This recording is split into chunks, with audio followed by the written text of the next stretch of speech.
Good afternoon, everyone from Geneva, from the headquarters of the World Health Organization. My name is Tarik Yasharevich, and I will be with you today with our guest to speak about advice World Health Organization is doing to people around the world who are getting ready to travel. So this Facebook and Twitter Live is about travel advice that we are giving. We have been receiving a number of emails from general public in past weeks, so we try to compile the list of questions that we have been receiving the most, so we can try really to give you the best possible advice when it comes to travel. With us today is Dr. Carmen Doler. She is the head of the Secretariat of International Health Regulations, and she will try to help us to answer some of these questions. Before we start, just to let you know that you can also ask questions. We will try to take few of your questions at the end of our session. If you are watching us on Facebook, please put your question in a comment section. And if you are watching us on our Twitter account, please use #AskWHO.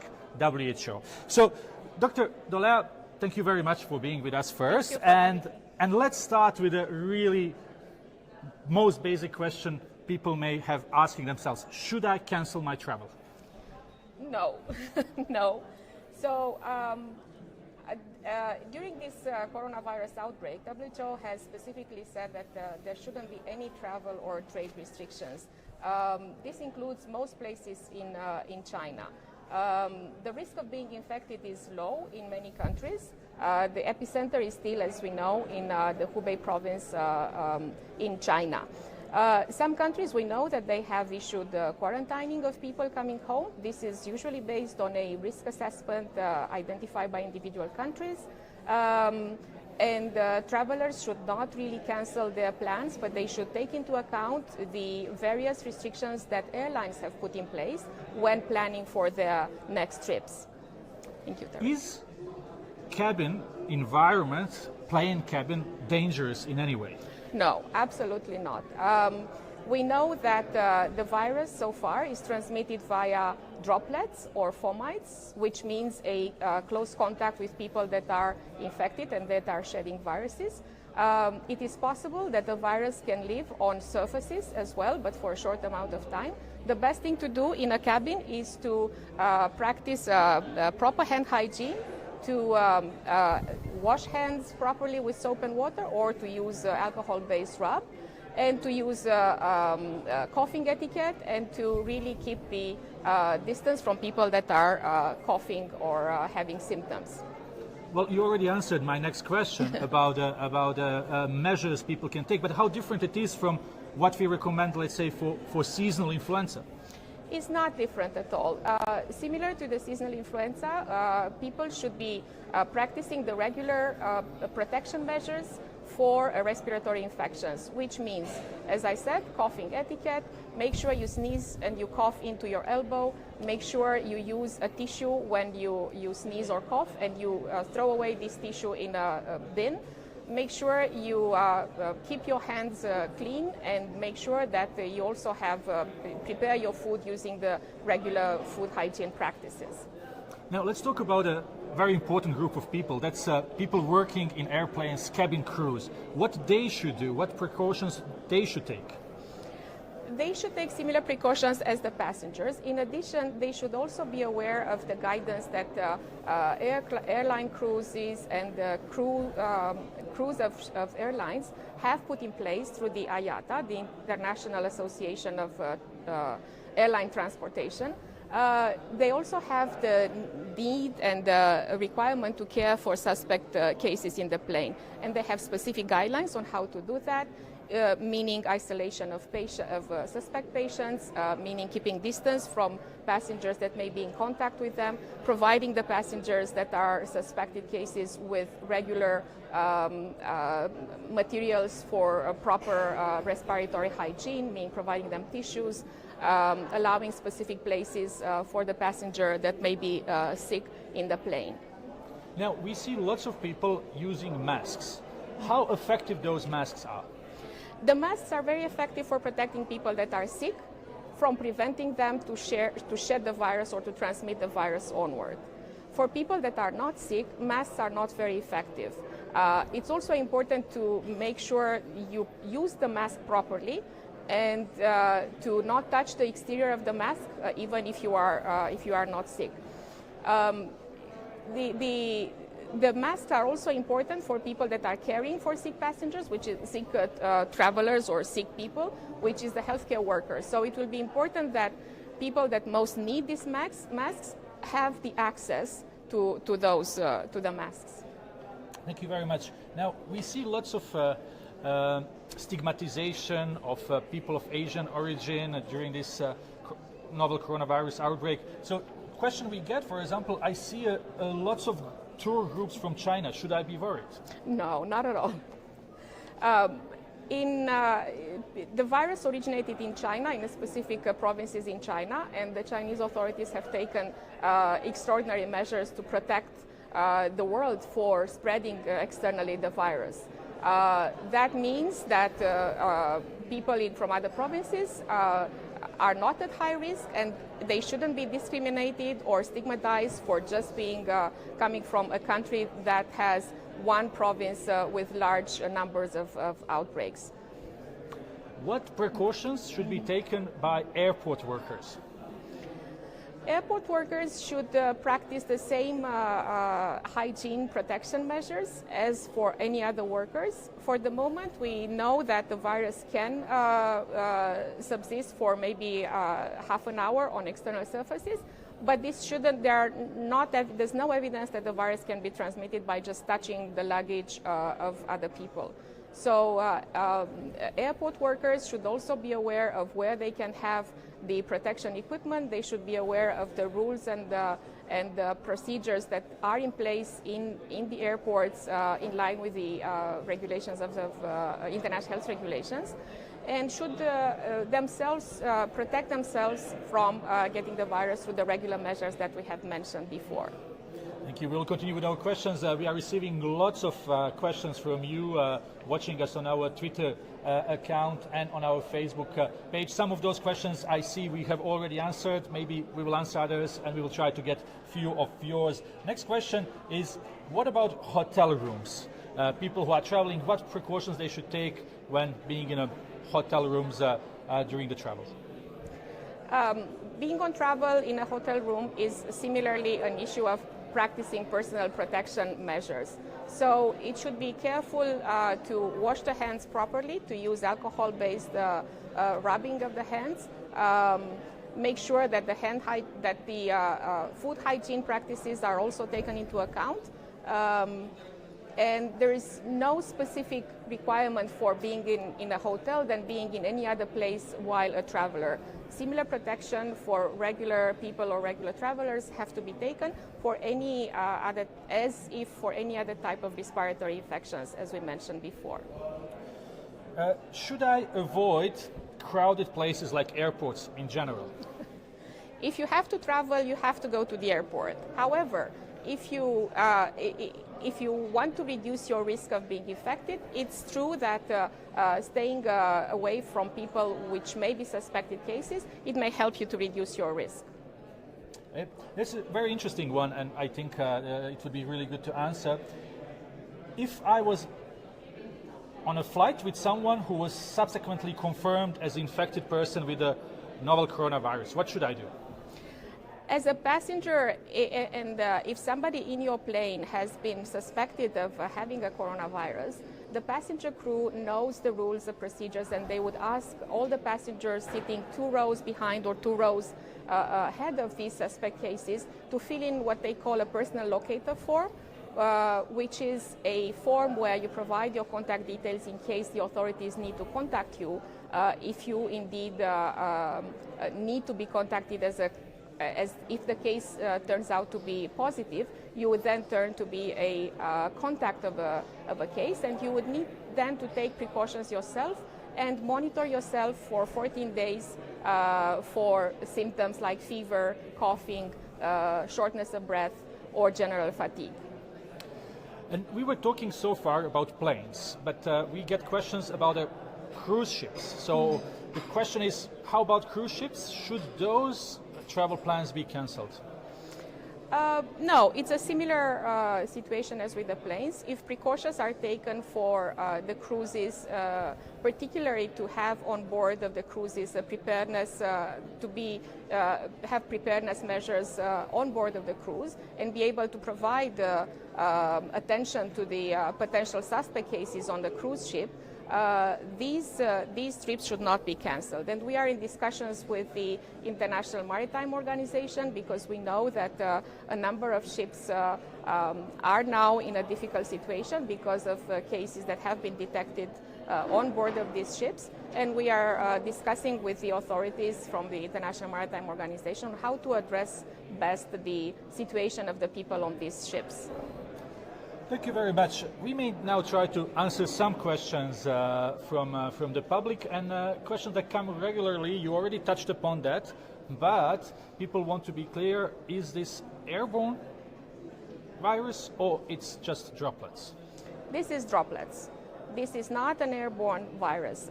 The virus is transmitted via droplets from people that are coughing or sneezing and they are at very close contact with somebody. So for the moment, we know that the virus is not an airborne transmission. Thank you. We have a question from Bien Tu. How to protect a baby on an airplane, given that baby cannot wear the mask?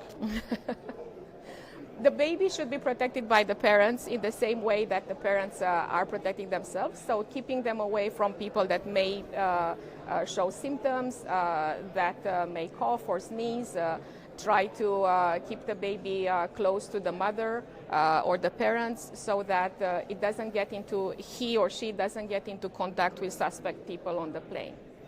We get a couple of questions on hand hygiene. So, for example, Mahmoud Mohammed Amar is asking, is it enough to wash hands with the tap water or it must be washed with the antiseptic products or alcohol rub? We have another question from Nigeria, from Folorunso Adulamo, saying how many times per day we should wash hands. You should wash your hands as long as they get into contact with dirt. So for hands that are dirty, you use soap and water and you wash them properly. As for any type of hand hygiene measures. If your hands are not dirty, you can just use alcohol-based rubbing. So it's not a matter of fixed how many days, but as long as it is required for you to keep a proper hand hygiene.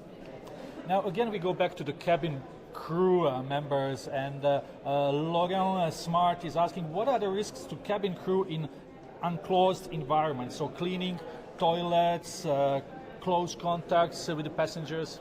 Yeah, so cabin crew should protect themselves first. If they suspect that there are cases on board, they also have to have available the necessary equipment for self-protection and the necessary equipment for protecting additional passengers. And these come into the standard procedures of IATA. So before traveling, the cabin crew should make sure that they have protection for their own personnel, as well as additional protection for people that may become sick on board. We have John Zedrick asking how many days are the incubation period for this virus? The maximum incubation date is 14 days, but we've seen studies that show that it can be between 2 and, on average, 5 days. But the maximum period to be on the safe side is 14 days. We have Saidul Islam asking, I think, important question that many people are asking. So, can we get the virus without any contact with infected person? No. People that are infected, they can transmit the virus. People that are symptomatic, they can transmit the virus. There's no such a thing as a truly asymptomatic person. Even people that may not show immediate symptoms like coughing or sneezing, they still may have some subclinical symptoms like subfever or something. And in those cases, which we're now even studying in the situations where some examples have been mentioned, in those cases it may be possible, but it's not fully asymptomatic person. So the person may have, for somebody to transmit the virus, they have to have some kind of symptoms. But maybe just to clarify that when we say that the droplets may land on a surface and that may survive a little bit. What do we know about that? We know that the virus can survive for about 30 minutes on surfaces of objects and so on. But we also know that with the proper protection, hand hygiene protection, we can even prevent that we get the virus from surface contacts. Now we get a number of people asking specifically about Asian countries, like is it safe to travel to China, to Singapore, to Thailand? We know that in China, in the province that has the largest number of cases, there are measures implemented by the Chinese authority to protect the citizen and to prevent the exportation of the virus. So those regions, for planning purposes, people should avoid going to those regions where there are already, or take into account the restrictions that are in place. For other countries, it's safe to go by taking regular protection measures. But also, it's important to check with the airlines because we know that some airlines have reduced or actually suspended the flights in some of the Asian countries. And we are tracking this information very closely. Again, lots of questions on wearing masks, so maybe you may repeat what you have said, because people are asking, okay, I'm wearing the mask, and then I'm asked at the immigration point to take it down. So really, what is the advice? Because you see some people wearing masks, others don't. Yes. As I said, the masks are very important for people that are sick because it prevents them from infecting other people. In some places, for cultural reasons, there is the necessity or the intention that many people wear the mask to protect themselves. But as we said, it doesn't really protect the people that are not sick. Having said that, even if you decide to wear a mask, you should know how to take it down, how to put it on, how to take it down, so that you don't get them infected by touching the mask unnecessarily. What we also know is that when people that return from China or from other places and are asked to self-quarantine or to self-isolate at home to check and self-monitor for symptoms for 14 days, if you have symptoms within this period of time, you need to call your immediate medical emergency clinic. And if you go to the medical facility, you have to wear a mask so that you don't infect the people in there and the people you are traveling with. Because if you have symptoms, you already seem to be probably having the disease. Thank you. Interesting question from Bagong Bayani. He says, since people need to bring alcohol products or sanitizers, can security arrangements of airports be amended to allow passengers to bring more than 100 milliliters on their carry-on bags? That is the question that we need to discuss with our IATA colleagues. For the moment, the alcohol products are available in small bottles of 100 milliliters, and you don't really need for a long travel more than that. So that is what we can say at this moment. Again, question, I think you partially answered, but if I had a close contact with someone who has 2019 novel coronavirus, what should I do? If you know that you have been in contact with somebody that was diagnosed with the coronavirus, you should monitor yourself for the symptoms for 14 days because you may have been infected, you may have gotten the virus from this person that was positive, but while monitoring your symptoms, as we said, check your fever, your temperature, morning and evening, see whether you get any fever, shortness of breath, or any other symptoms or cough. Contact your health facility, wear a mask when you go there, and make sure you don't get in contact with other people if you suspect you may have been infected as well. We have another question from Gitsara Pereira about airline staff. We mentioned cabin crew staff, we mentioned workers at the airport. I guess this applies to airline staff as well. Yeah, exactly. The same advice, yeah. Okay, so the other question is about droplets. So what is the advised distance we should keep to avoid this contact with droplets? We advise 1 meter distance. So that's what we can say at this moment. Coughing closer than 1 meter, droplets can stay in the air and they can be transmitted and inhaled by the people with whom you are in discussion or with whom you are close by. We get more questions on air and possible aerosol infections. So we have Amin Hashim asking, is the air that we breathe in an airplane safe? Then Sachin is asking, what about aerosol infection? Is it possible?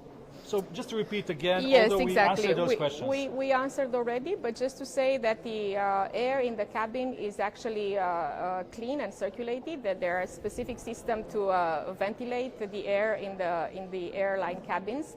And as we said, for now, we know that this particular virus is only transmitted via droplets, so not airborne.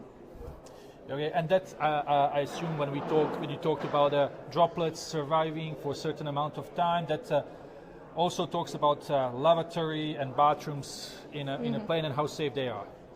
Yeah, it's as long as you take the precautions, you wash your hands properly when you go to the bathroom, you use your alcohol-based sanitizer or to rub your hands if you need, then I think it's okay as a self-protection measure. So I think questions we are coming are more or less along those lines that we already explained. So maybe just before we conclude our discussion, maybe one final word and key message for people around the world who are watching us and who want to or plan to travel. Yeah. So the key message is you should not change your travel plans if you have plans to travel during this time. You should be aware of what countries have put in place in terms of restrictions and plan your trips accordingly. And you should make sure that you practice the hygiene and the hand hygiene and the respiratory hygiene as advised by WHO and by your practitioners, to practice proper coughing etiquette, to wash your hands properly, and to really use the similar measures that you use for any type of respiratory disease like influenza, for example, or any other coronaviruses.